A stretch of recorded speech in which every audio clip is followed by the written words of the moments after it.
Shalom saudara-saudara, nama saya Emily dan hari ini saya akan membedah buku dari penerbit Bukit Zaitun yang berjudul Lidah. Nah, buku ini covernya unik ya. Di sini ada orang yang mulutnya seperti dikunci begitu. Dan memang buku ini memberikan kita sedikit tentang bahaya-bahaya bila kita tidak menjaga lidah kita. Dan bagaimana cara menjaga lidah kita, menjaga perkataan kita supaya tetap benar di hadapan Tuhan. Nah, tanpa lama-lama lagi, langsung aja kita masuk ke bedah bukunya.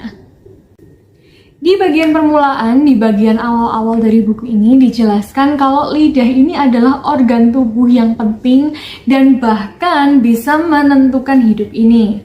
Ya, dikatakan dengan lidah kita ini bisa menyenangkan hati seseorang atau sangat mendukacitakan hatinya. Nah, jadi persoalan perkata-kataan ini bukan sesuatu yang ringan ya, saudara-saudara. Dan bisa bikin hidup kita penuh sukacita atau penuh penderitaan, begitu. Ya, bahkan di Yakobus 3 ayat 2 dikatakan, barang siapa tidak bersalah dalam perkataan, ia adalah orang yang sempurna, yang dapat mengendalikan seluruh tubuhnya. Wow, jadi ini penting banget begitu ya. Nah, sekarang nih kalau kita udah tahu, wah kita harus benar-benar menjaga perkataan nih. Bagaimana cara menjaganya? Nah, ada beberapa cara di buku ini yang disebutkan, tetapi saya cuma bisa menyebutkan sedikit saja. Yang pertama yang menjadi rema buat saya adalah perbaiki dari sumbernya. Dan sumber dari perkataan kita adalah seperti yang dikatakan di Matius 15 ayat 18, dari hati kita. Nah, jadi kita mau terus cek dan recheck hati ini seperti apa, kita sucikan, kita jaga terus ya, apakah ada bibit kebencian yang belum dibereskan, atau ada keinginan-keinginan dosa lain, atau ada keinginan hawa nafsu dan sebagainya. Ya, kita mau terus cek ya saudara-saudara. Selain itu, isi hati kita ini dengan firman Tuhan, dengan kehadiran Roh Kudus, dan terus pikul salib, agar perkataan kita yang keluar dari hati ini tetap terjaga, tetap benar. Hal yang kedua yang bisa dilakukan untuk menjaga perkataan adalah menimbang-nimbang dahulu apa yang mau kita katakan ya. Jangan cepat-cepat menjawab, jangan cepat-cepat berucap. Itu ada di Amsal 15 ayat 28 ya. Jadi kita pikirkan dulu apa betul yang mau dikatakan ya. Lalu apa hati ini ada sejahtera?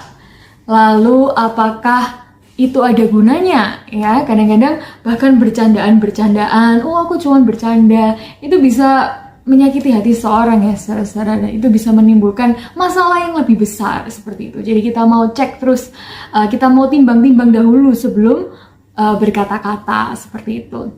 Dan memang ya, sedikit bicara itu lebih baik ya. Di Amsal 10 ayat 19 dikatakan, banyak bicara banyak salah ya saudara-saudara. Dan yang ketiga, kita mau jaga bibir dan lidah kita ini dari perkataan bohong ya saudara-saudara. Kenapa sih orang-orang berbohong? Ya, mungkin untuk melepaskan, untuk melarikan diri dari sesuatu gitu ya. Oh, lebih mudah bohong aja. Nah, tapi untuk sementara ya saudara-saudara. Tapi yang tidak disadari, kebohongan itu menjadi sesuatu yang lebih besar. Dia menjalar jadi kebohongan lain, jadi kebohongan lain lagi, lalu dosa-dosa yang lain, begitu ya. Di sini ada sesuatu yang menurut saya menjadi rema gitu ya. Dikatakan dusta itu kreatif dan produktif. Terus beranak-anak menjadi dosa yang lain.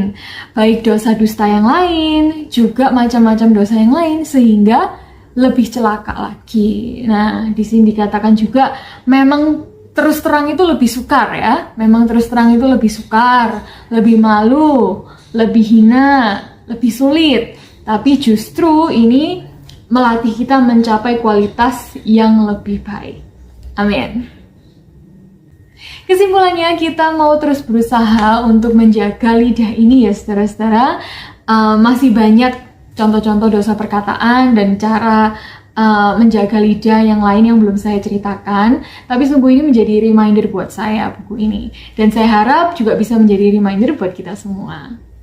Jangan sampai kita memakai lidah yang sama, mulut yang sama untuk memuji Tuhan juga untuk menghina orang lain, juga untuk berkata sombong, juga untuk berdusta dan berkata cabul dan sebagainya ya saudara-saudara. Nah, kalau saudara-saudara ingin mendapatkan buku ini, saudara-saudara bisa cek link yang ada di deskripsi. Dan terus support channel ini dengan subscribe, like, dan share video ini ke saudara-saudara yang lainnya.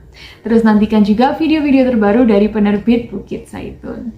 Saya Emily, sampai jumpa di kesempatan lain. God bless you.